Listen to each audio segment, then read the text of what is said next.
Hi everyone, here's your video on graded exposure, using graded exposure to help with accommodation strategies. And we're going to work on accommodation strategies related to using a pillow on a chair.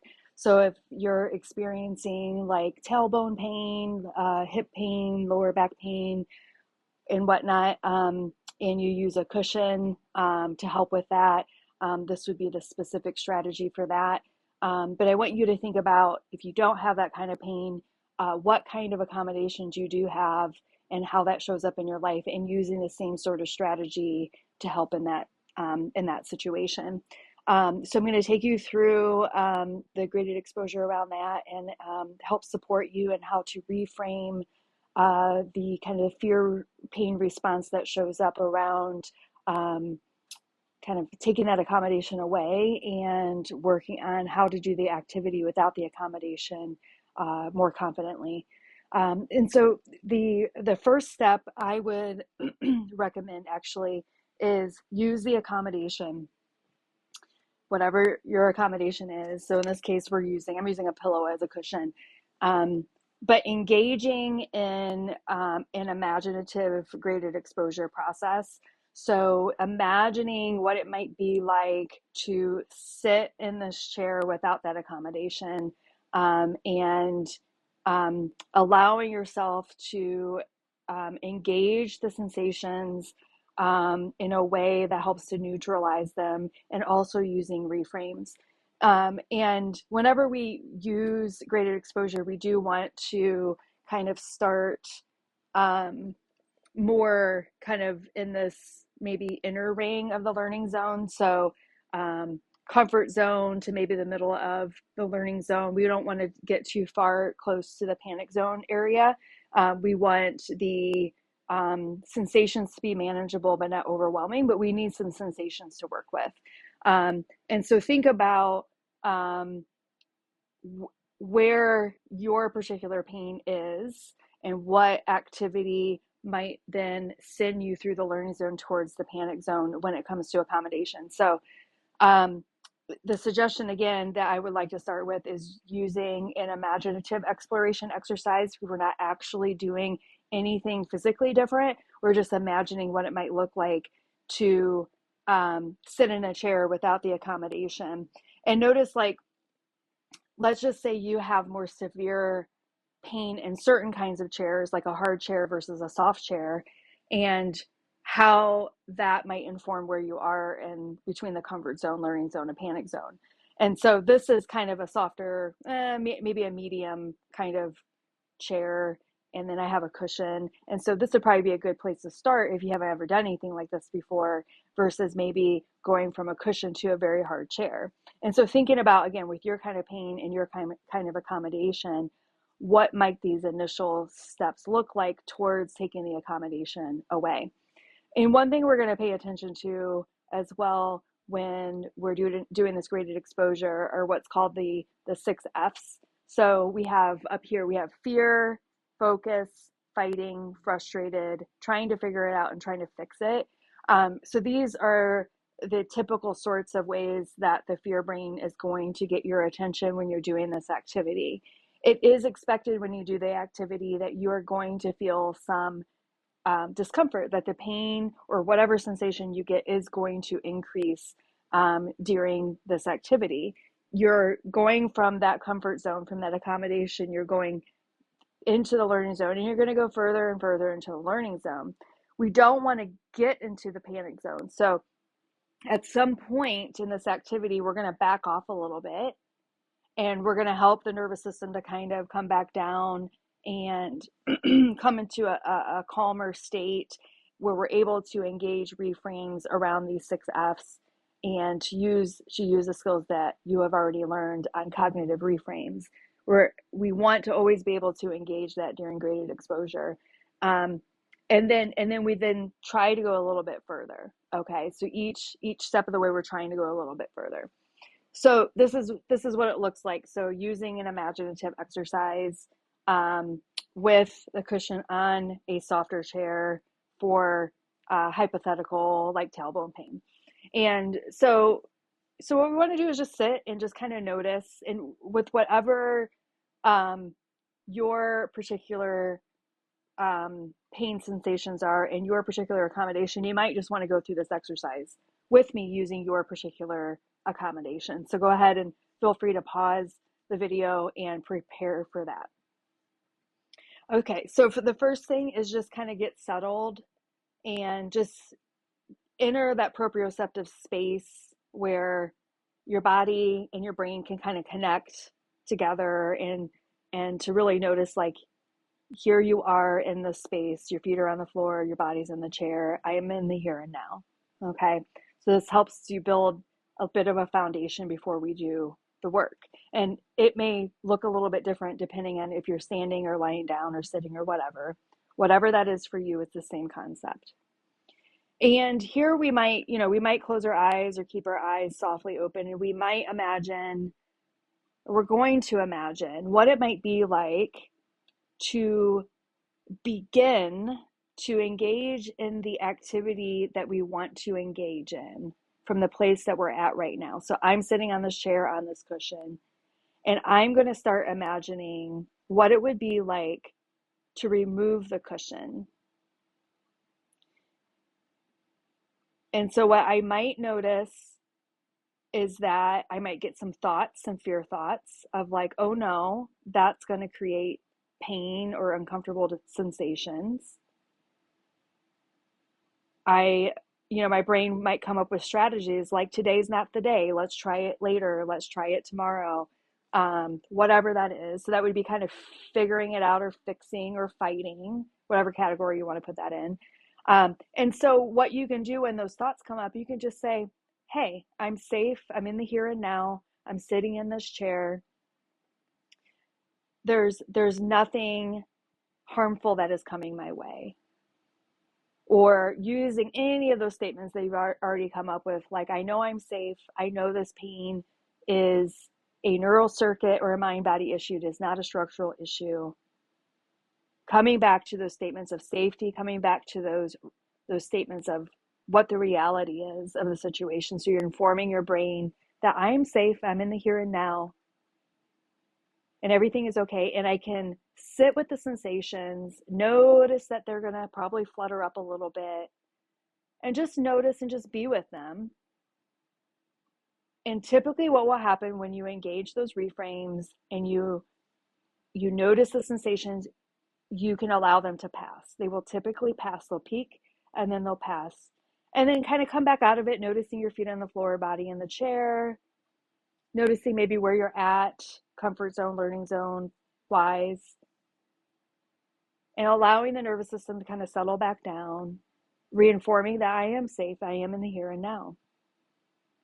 And then so that can be its own session right there. And that could be all you do today.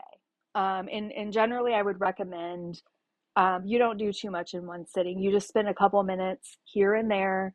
Maybe it's early in the day, and then maybe I do this again in the afternoon. Maybe I do the same exact thing, depending on what my experience was, depending on how high those sensations went or how high my fear response was. So I might decide to do this imagination exercise, 30 seconds to a minute, once or twice, maybe twice a day, spreading it out over the course of a few days or more, depending on where I'm at again. So some of you might have a really, really high response, even to imagining that you're going to take your accommodation away, in this case, my cushion.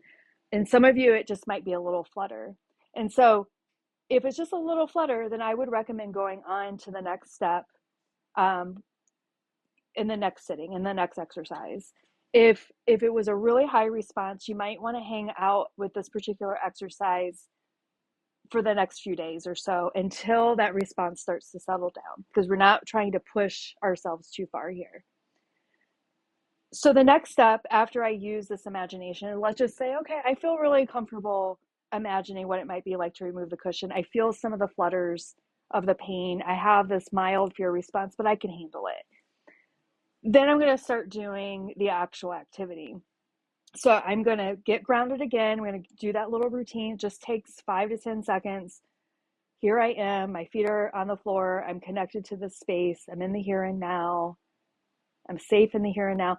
And for some of you, like now I am doing it for 5 or 10 seconds, but some of you might need a little bit of a longer grounding, especially if you've had a really highly active day or you're feeling kind of anxious, and just allow yourself to just settle and allow that settling to go down to, I would say, around a 5 on a 10-point scale. Of 10's the highest, around a 5, between 4 and 6.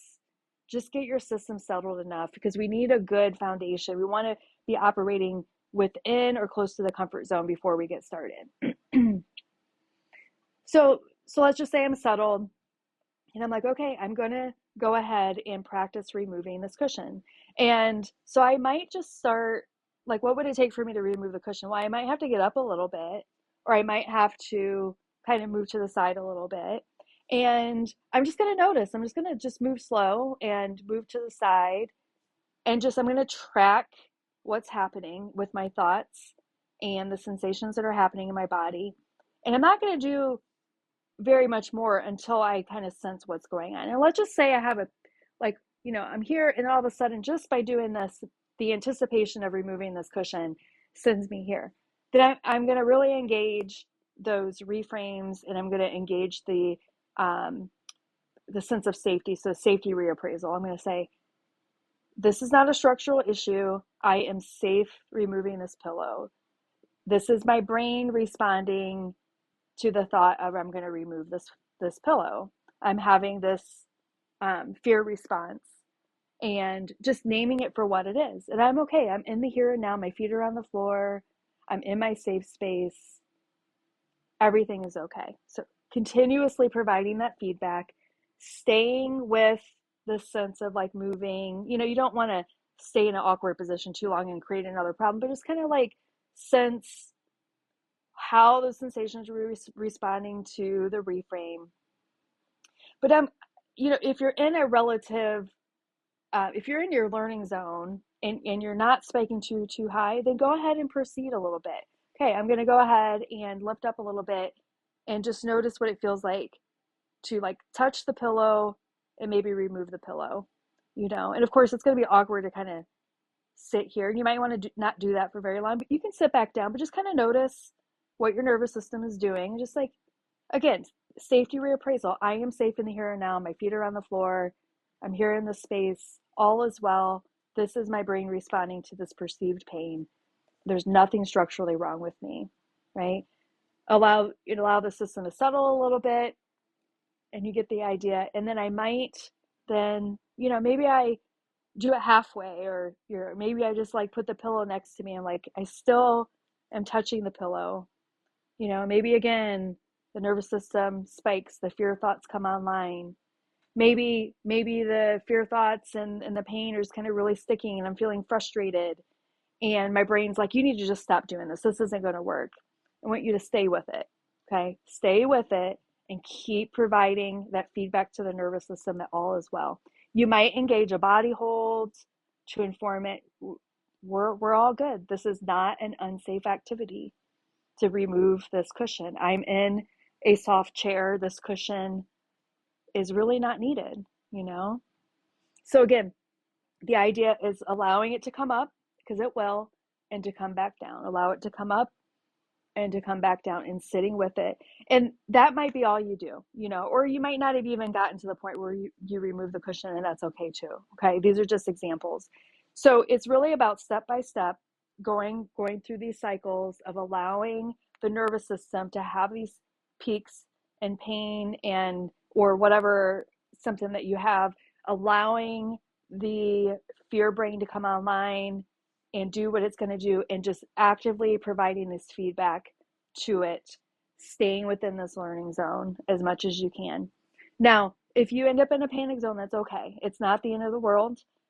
No damage was done. You just need to simply kind of use your skills to come back down to a state of calm and groundedness, and let your nervous system know that's okay. Maybe we pushed a little far, but that's okay. We are okay. We are safe doing this activity. There's nothing structurally wrong with me.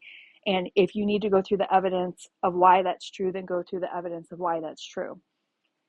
So if you find yourself like going from here to here pretty quickly, then you just need to your graded exposure down into smaller steps. If you do that and it's still happening, you probably need to kind of back up and not do graded exposure. You probably need to go back to more of a cognitive reframe um, format, and also to lessons 1 and 2 about like, okay, like really clarifying the evidence that you have that this is a neural circuit slash mind body situation, collecting that evidence, creating statements that reflect a sense of safety and neutrality in your system, those reframes of like, everything's okay with me, I've been checked out, there's nothing structurally wrong with me. And you really need to buy into that mostly before you move on to graded exposure. Otherwise, it's just going to be futile, because you're going to be bouncing right into the panic zone pretty quickly. And so practice those skills initially, and then go to graded exposure, which is the reason why we do this later on in the program. So hopefully that makes sense. Hopefully this is helpful. If you have questions or feel like there needs to be an addition to this particular video, please let me know. Happy to answer any questions. So hopefully it was helpful. Okay, bye.